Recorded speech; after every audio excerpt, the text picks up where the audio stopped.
most people, the mistake that they make when they come to the platform, the first thing that they think about is just going out there and just search for jobs and start applying for every job that come their way. And that is a risk that I don't want you to take, because one thing you have to understand is that every job that you apply for attracts connects, and connects are not cheap.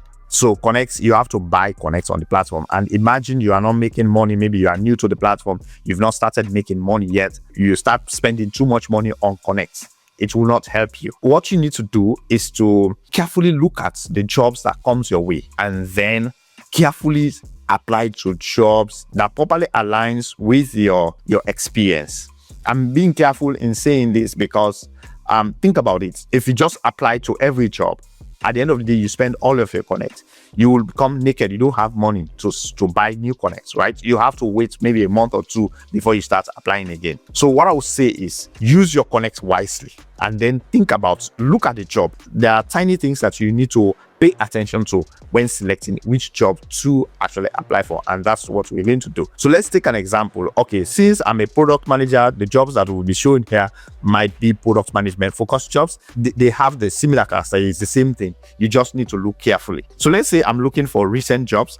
Most people go into the filter mode, like go to advanced search and all of those things. I normally don't do that, but most people will tell you that do that. Learn how to do advanced search.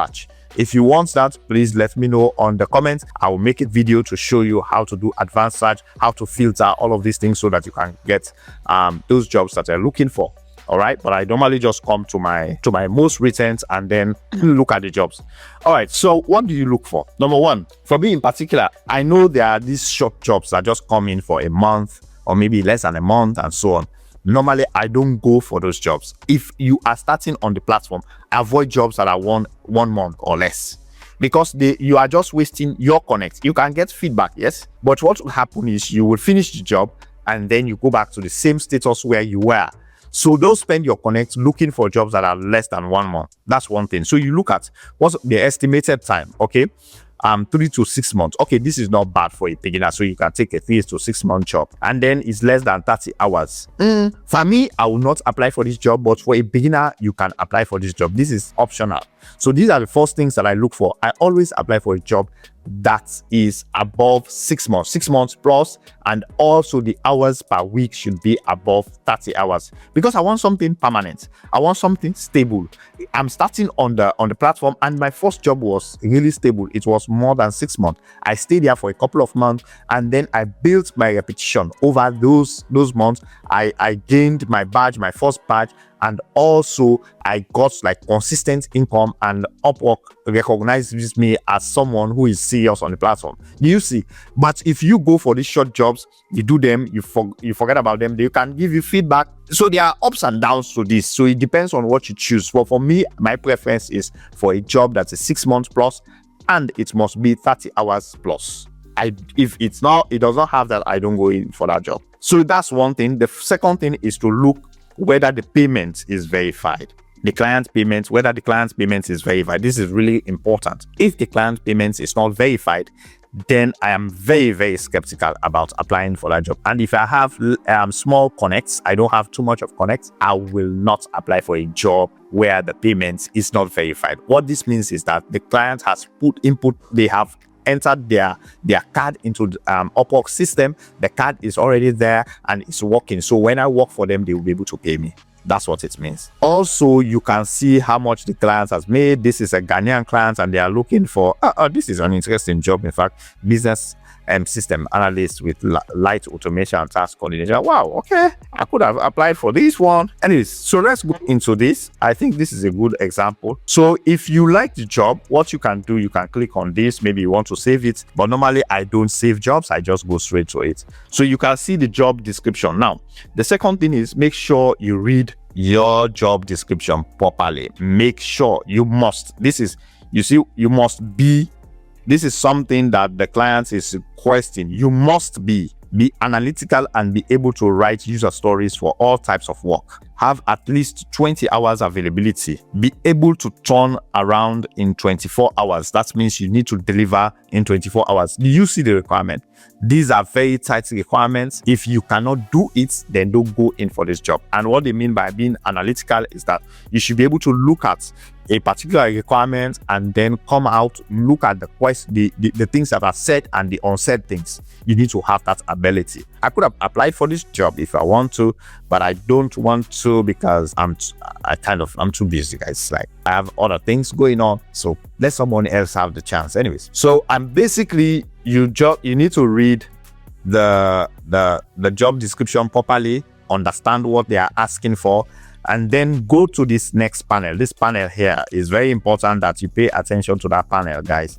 So what you're seeing here is apply, save the job. If you click that that love button, you can also flag this job if it is inappropriate. Maybe there is something there that you think it's going to tell you that you need to do something that is outside of what needs to be done on the platform. You can flag it as inappropriate and Upwork will be happy to look into it. But then you can see send proposal for 16 connects. As I was telling you, any job that you applied for, they are charging you 16 connects, right?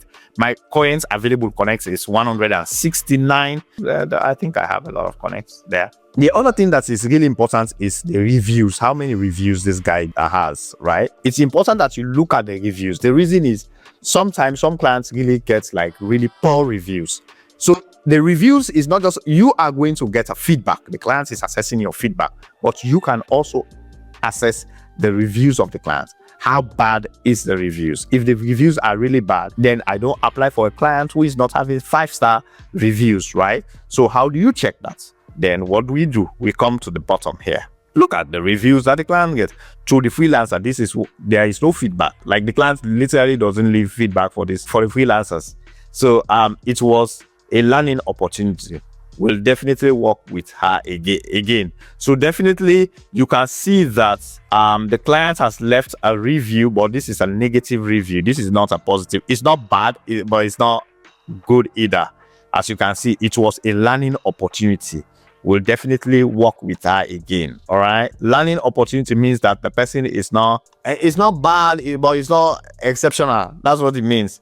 Good experience. You see, this client is a client who does not give very good reviews, right? They don't spend time to give reviews for freelancers. For me, I will be skeptical to work with a client like that, because if I work for a client, one of the things that you can do for me that I will really appreciate is for you to leave me a very positive review that can further my career, right? So that's one thing. As you can see, the client is hiring a lot, and they are from Africa. I think from Ghana. It's good. Also, the other things that I would check is, of course, the location. Then I will also check the average rates. How much is this client willing to pay? What are they paying? Like, on average, how much do they pay? Is really important for you to know this. The reason is, if I'm charging this client to pay me, say, $10, I'm going to look at, okay, the average rate is $12. That should not be a problem. I'm within that range, right?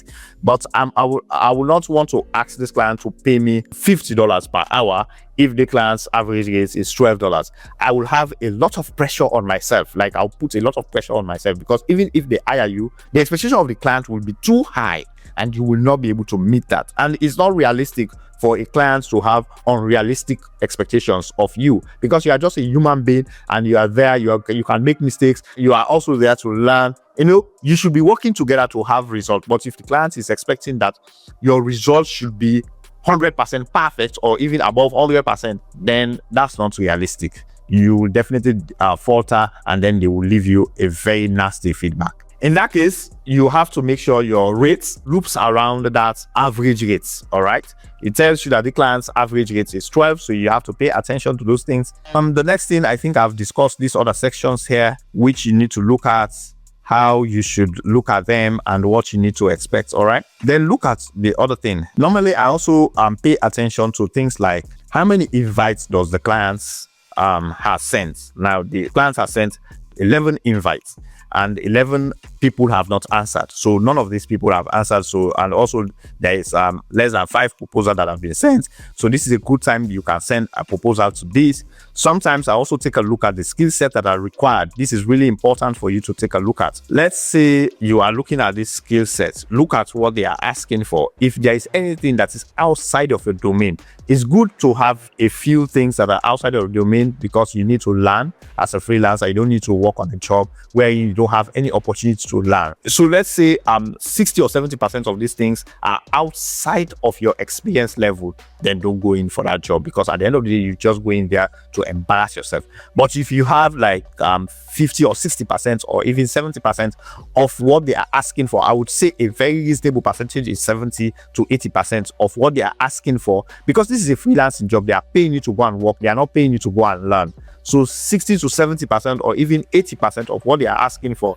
then that's a good fit. You can go in there and if the client is a client that is open to helping people to grow, because they should not just go there to work for them, but also they should be open to help you to grow, right? They can allow that 20% things that you don't know. And you should be honest about that, oh, I'm open to learning. I know how to do X, Y, and Z, but this particular thing that you're asking me for, I know this is something that I can learn and it can help me to go on the job. In fact, it can help me stay longer on the job, because I know there's an opportunity for me to learn. It's the way you put it. You can be the least experienced person, but it depends on how you communicate your experience to the client, and that's how the client will accept or reject you. So you need to look at this as well.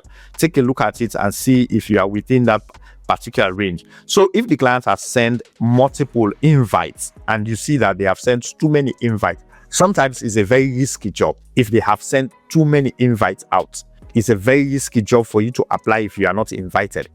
But if you know how to write your proposals very well, which I have sent like a couple of videos explaining how to write proposals. If you go and watch those videos step by step and learn how to do this, then you'll be able to benefit from such jobs. Because sometimes I have applied for jobs wherein I was not invited. The client sent many invites. I did not care. I applied at the same time and got the jobs, right? Without me being invited, because my proposal was good. I know how to write proposal. And that's one skill that I actually learned. I would advise you to learn that skill. Go and watch those videos.